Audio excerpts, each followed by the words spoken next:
واہ واہ، عوام لگتے کیا ہیں؟ کمال ہو گیا بھائی، عوام کی بات ہو رہی ہے. کس نے کب سنجیدگی سے دیکھا؟ وہ جو بیک ڈور ہے، عمران خان نے خود تسلیم کیا کہ بالواسطہ طور پہ مجھے میسج آتے ہیں، اور جب ان سے پوچھا گیا تو انہوں نے انکار کیا کہ جو میسج لایا نہ اس کا بتاؤں گا، اور جس کا میسج لایا وہ بھی نہیں بتاؤں گا. بیرسٹر سیف نے بھی یہی بات کی. بیرسٹر سیف تو 26 کی صبح بھی رابطے میں تھے عمران خان سے، ان کو کسی نے ٹیلی فون پہ کنیکٹ کیا تھا. عمران خان جو جس کو جیل میں وہ کہتے ہیں کچھ رابطہ ہی نہیں ہے، سارے رابطے موجود ہیں نا، ہوتے ہیں اور ملتے بھی ہیں. پرسوں بھی تو ملے نا، اتوار کو بھی گنڈا پور پہلے ملے اور اس کے بعد باقی پارٹی ملی، پھر کل آرمی چیف کے ساتھ گنڈا پور بیٹھے رہے. وہاں تو فیصل کنڈی نے بھی سوال اٹھا دیا گنڈا پور پہ CDTP کے پیسوں کا، اور ناراض ہوئے، پھر واپس آ گئے. وہاں بڑی ٹھیک ٹھاک ہوئی، اگلے اس میں ہم بات بھی کریں گے. تو بات یہ ہے کہ چیک یہ ہونا ہے نا کہ بیک ڈور رابطے کر کون رہا ہے. کیا اسٹیبلشمنٹ کر رہی ہے؟ PTI تو یہ کہہ رہی ہے نا اسٹیبلشمنٹ لگی ہوئی ہے، منت ترلے پہ کہ اللہ کا واسطہ ہے بنی گالا چلے جاؤ. تو رابطہ تو PTI کی طرف سے کیا جا رہا ہے، اور انہی لوگوں سے کیا جا رہا ہے جیسے بیرسٹر سیف خود کہہ رہے ہیں کہ میرے سے رابطے میں ہیں، علی امین گنڈا پور ہیں، بیگم بشرا کا بھی نام آیا. تو وہ رابطہ تو ہے، سہولت لینے کے لیے وہ نہیں مل رہی. اب ہم اور آپ بحث کر سکتے ہیں اس پہ کہ جی ہاں جی نہیں، یہ رابطہ اس کا ہے، یہ فائدہ ہے. بہرحال رابطے موجود ہیں، یہ تو دونوں فریق مان رہے ہیں، ہو رہا ہے. فوج کہہ رہی ہے کہ جی آج بھی خواجہ حارث نے جب سپریم کورٹ میں ملٹری کورٹ ٹرائل چل رہا تھا، وہ پتہ نہیں جو بھی فیصلہ ہوگا، لیکن انہوں نے کہا کہ ماسٹر مائنڈ کو ہم ملٹری کورٹ میں ہی ٹرائل کریں گے. وزارت دفاع کا جواب یہ تھا. تو آپ یہ دیکھیں کہ وہ جو 9 مئی ہے نا، اس سے تو فوج پیچھے نہیں ہٹی، اور وہ وہی مطالبہ ہے کہ اب خان صاحب مان لیں جس دن وہ سوری کہہ دیں گے، اس کے اوپر ریگریٹ فیل کریں گے، پھر تو بات ہو سکتی ہے نا کہ بھئی ہاں یہ فیل کر لیا آپ نے، اب آپ سیاسی قوتوں کے ساتھ پولیٹیکلی جس طرح چاہیں انٹریکشن کر لیں. جس طرح آج وہ سینیٹر صاحب کا مشروط کر دیا گیا کہ جی آپ جب اتفاق رائے ہوگا تو پھر وہ آ جائیں گے پروڈکشن آرڈر پہ بھی، ورنہ نہیں آئیں گے. تو پالیسی اسٹیٹ کی بھی بڑی واضح ہے، گورنمنٹ کی بھی واضح ہے، اور دونوں ایک پیج پہ آ کے کہہ رہے ہیں. ہم یہ پہلے دن سے کہہ رہے ہیں بالکل کہ جی ان مذاکرات سے امید ہے کہ کچھ نہ کچھ بہتری نکلے گی، کیونکہ یہ 26 نومبر کی کمزوری کے بعد عمران خان کے سٹانس میں تبدیلی آئی کہ ہاں میں بات کرتا ہوں گورنمنٹ سے، مطالبات کی فہرست بھی کم کی. یہ ایسے نہیں ہوا کہ ان کو بہت اچھا بچہ بننے کا خیال آیا کہ نہیں میں حکومت سے بات کرتا ہوں. انہوں نے پورا زور 26 کو لگا لیا. جب وہ ناکامی ہوئی اس کے نتیجے میں یہ رابطہ ہوا، اور میں یہ سمجھتا ہوں اس ناکامی سے زیادہ بہتری یہ ہے کہ گورنمنٹ بھی آگے بڑھ کے انگیج کرے، اور PTI کو بھی کرنا چاہیے. گورنمنٹ میں شہباز شریف نے تمام اپنے اتحادیوں کو شامل کیا ہوا ہے مذاکرات میں، پرسوں مذاکرات ہونے ہیں.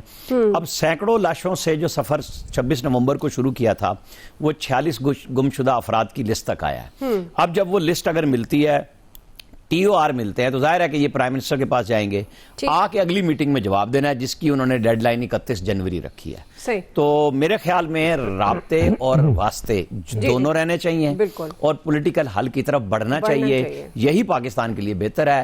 اس کے اندر کمی بیشی سب کچھ بھلا کے آگے کی طرف سفر کرنا چاہیے. لیکن بات وہی ہے کہ 9 مئی ابھی کھڑا ہوا ہے. صحیح ہے. جی ایاز صاحب، بیک چینل رابطے نہ ہوتے تو بات یہاں تک نہیں پہنچنی تھی. یہ تو ممکن ہی نہیں ہے کہ بیک چینل رابطے نہ ہوں، وہ ہمیشہ رہتے ہیں، چلتے رہتے ہیں. کوئی انکار کرے اقرار کرے یہ علیحدہ بات ہوتی ہے. ظاہر سیاستدانوں نے اپنی مرضی سے چیزیں بتانی ہوتی ہے. جب ان کو لگ رہا ہوتا ہے کہ اب یہ ریویل کر دینا چاہیے تو کر دیتے ہیں، ورنہ وہ کہتے ہیں نہیں جی کوئی ایسی بات نہیں ہے. اس لیے وہ زیادہ ان کے انکار کو نہ سیریس لینا چاہیے نہ اقرار کو سیریس لینا چاہیے. یہ جو مطالبات میں فہرست میں کمی ہوئی، اس کی وجہ بھی بنیادی وہی بیک چینل رابطے ہیں. وہ ظاہر ہے کوئی انڈرسٹینڈنگ کسی لیول پہ ہوتی ہے، اس کے بعد بات آگے بڑھتی ہے، اور پھر آپ مذاکرات کی ٹیبل تک بھی جاتے ہیں. بلا وجہ نہیں جاتے کہ آپ کو یہ نہیں ہوا. میں اس چیز کو نہیں مانتا کہ جی 26 نومبر کی کمزوری کی وجہ سے عمران خان صاحب آگے ٹیبل پہ. نو، آپ یہ بھی اس غلط فہمی میں بھی ہمیں نہیں رہنا چاہیے کہ 26 نومبر کو اتنی کمزوری تھی کہ اگر دوبارہ کوئی ایسی کال PTI دے گی تو لوگ نہیں نکلیں گے. اس بھی غلط فہمی سے ہمیں نکل جانا چاہیے. یہ میں آپ کو کلیئر کٹ بتا رہا ہوں. اور چیزیں دیکھیں چینج نظر آ رہی ہوتی ہیں، چیزیں چینج ہو رہی ہیں. آرمی چیف اس سے پہلے ملے تھے کبھی سیاستدانوں سے، چاہے وہ سیکیورٹی ایشو ہے، جی بالکل، لیکن اس کے باوجود ایک سٹیپ فارورڈ ہے نا. اس سے پہلے ہم نے نہیں دیکھا کہ انہوں نے یہ ضرورت محسوس کی ہو کہ مجھے پالیٹیشین سے ملنا چاہیے. تو پالیٹیشین سے مل رہے ہیں، اس کا مطلب ہے کہ چیزیں آگے بڑھ رہی ہیں، اور چیزیں ایک جگہ نہیں رہتی ہوتی. یہ میں آپ کو بتا دوں، کیونکہ 9 مئی کے بعد 26 نومبر بھی ہو چکا ہے، اور بھی چیزیں چلتی رہتی ہیں. کل کو اور ڈیولپمنٹ ہو جائے گی اس ملک میں. اس لیے یہ نہ کسی کی کمزوری سمجھیں آپ، نہ کسی کو سمجھیں کہ وہ بہت طاقتور ہو گیا ہے اس لیے یہ معاملات ہو رہے ہیں.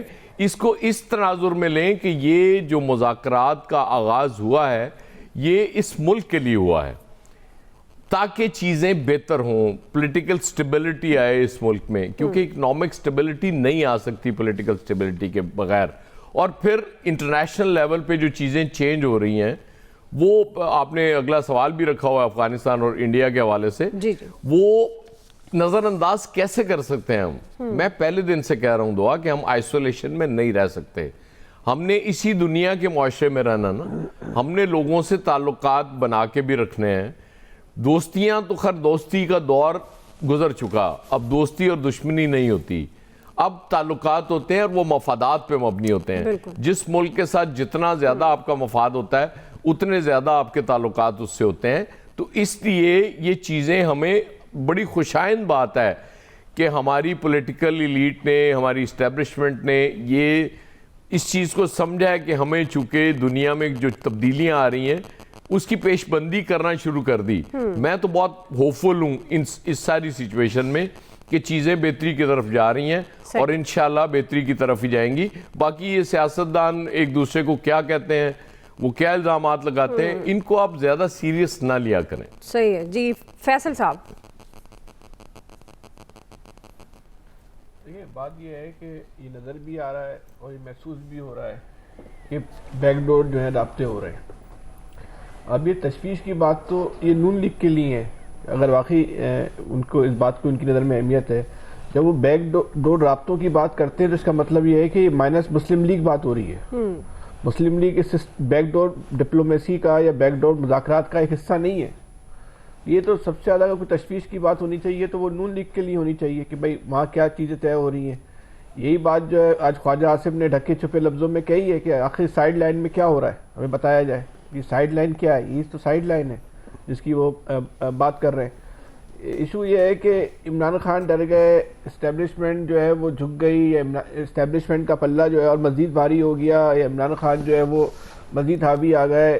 ان تمام باتوں سے قطع نظر جو کچھ ہم دیکھ رہے ہیں وہ کچھ نہیں ہے. اب یہ کہنا نا کہ یہ سیاسی طور پہ جو ہے چیزیں مستحکم ہونے، کوئی سیاسی طور پہ مستحکم نہیں ہوئی. اس کو آپ کسی طور پہ یہ نہیں کہہ سکتے کہ اس سے آپ کی ملک میں کوئی جمہوری روایت جو ہے مستحکم ہو رہی ہے، یا جمہوری روایت اس وقت مستحکم ہوتی کہ جب تمام جماعتیں یہ اعلان کرتی کہ آج کے بعد ہم کسی قسم کی، جو جیسے آپ کا چارٹر آف ڈیموکریسی ہوا تھا، آج کے بعد ہم کسی قسم کی مداخلت کو کسی شکل میں قبول نہیں کریں گے. آئے بیٹھتے ہیں، آج سے نئے پاکستان کا آغاز کرتے ہیں. کوئی بھی نہیں چاہتا نئے پاکستان کا اور ایک جمہوری روایتوں کا آغاز کرنا. کوئی بھی آدمی اس ملک میں، کوئی بھی سیاسی جماعت باشمول تحریک انصاف، باشمول مسلم لیگ نہیں چاہتی کہ اس کے اوپر سے جو ہے وہ اسٹیبلشمنٹ کی چھتری جو ہے وہ ہٹے. تو یہ تو آپ بھول جائیں کہ اس سے کوئی جمہوری روایتیں مستحکم ہو رہی ہیں، بہتر ہو رہی ہیں. جب جمہوری روایتیں مستحکم اور بہتر نہیں ہو رہی تو آپ اس بات کا بھی یقین کر لیں کہ ہم اپنے ملک کی سمت کو درست نہیں کر رہے. صحیح. جب روایتی جو ہے ان پرانی روایتوں اور پرانی روش پہ چیزوں کو آگے بڑھانا ہے تو سمت کیسے درست ہو جائے گی؟ نہیں ہو رہی ہماری سمت جو ہے وہ درست کرنے کے لیے جس حوصلے کی، جس کردار کی ضرورت ہے، وہ افسوس کی بات یہ ہے کہ وہ ہماری پولیٹیکل اشرافیہ جو ہے اس میں موجود ہی نہیں ہے. ہم جو کہتے ہیں نا اسٹیبلشمنٹ طاقتور، بھائی اسٹیبلشمنٹ اس لیے طاقتور ہے کہ سیاسی جماعتوں میں کیپیسٹی کا مسئلہ نہیں ہے. یہ مسئلہ نہیں ہے کہ مسئلہ یہ ہے کہ ان کے پاس کردار نہیں ہے جی. ان کو شارٹ کٹ راستے چاہیے صحیح اقتدار میں پہنچنے کے لیے. تو ان کے پاس کردار ہوتا، ان کو شارٹ کٹ راستے نہیں چاہیے ہوتے، یہ اسٹیبلشمنٹ کو اس طرف راغب نہیں کرتے تو یہ صورتحال نہیں ہوتی. ہمارے کوئی جغرافیہ کا اس ملک کی کوئی ریکوائرمنٹ نہیں ہے. ایک تاثر دیا جاتا ہے کہ پاکستان کا خد و خال ایسے، پاکستان کے حالات ایسے ہیں کہ اسٹیبلشمنٹ کو سیاست سے الگ نہیں کیا. وہ اس لیے نہیں کیا سکتے، سیاست جماعتوں جو ہماری اشرافیہ ہم پہ مسلط ہو چکی ہے، پولیٹیکل اشرافیہ، وہ کریکٹر لیس ہے. اس کے پاس کوئی بصیرت نہیں ہے، اس کے پاس کوئی پروگرام نہیں ہے، اس کے پاس کوئی کردار نہیں ہے، اس کے پاس قائدانہ صلاحیتیں نہیں ہیں، اس میں اتنا دم خم نہیں ہے کہ وہ اسٹیبلشمنٹ کے بغیر جو ہے وہ کھڑی ہو سکے. اس لیے وہ اسٹیبلشمنٹ کی چھتری جو ہے وہ تلاش کرتے ہیں. اس میں وہ کامیاب بھی رہتے ہیں، ان کا مقصد پورا ہوتا ہے، ان کے ٹارگٹ جو ہے وہ اچیو ہو جاتے ہیں. بیک ڈور ڈپلومیسی سے جو راستہ نکلے گا وہ کسی فرد واحد کے لیے، کسی سیاسی جماعت کے لیے تو ہو سکتا ہے اچھا ہو جائے، لیکن یہ مت سمجھیے گا کہ اس سے جو ہے نا پاکستان کی جو ہے نا وہ سمت جو ہے وہ درست ہو جائے گی یا پاکستان جو ہے وہ کسی درست طرف جو ہے وہ آگے بڑھنا نہیں ہوگا. پھر ہم ایک نئے بحران کا جو ہے وہ شکار ہوں گے, ایک نئے مسائل کا شکار ہوں گے. کسی کو فائدہ ہو رہا ہوگا, کسی کو نقصان, کوئی ہنس رہا ہوگا, کوئی رو رہا ہوگا, ہم اور آپ ایسے ہی رو رہے ہوں گے. صحیح ہے. ٹھیک جی الیاس صاحب. دیکھیں جی اس وقت یہ بالکل صحیح بات ہے کہ ایک دوسرے پر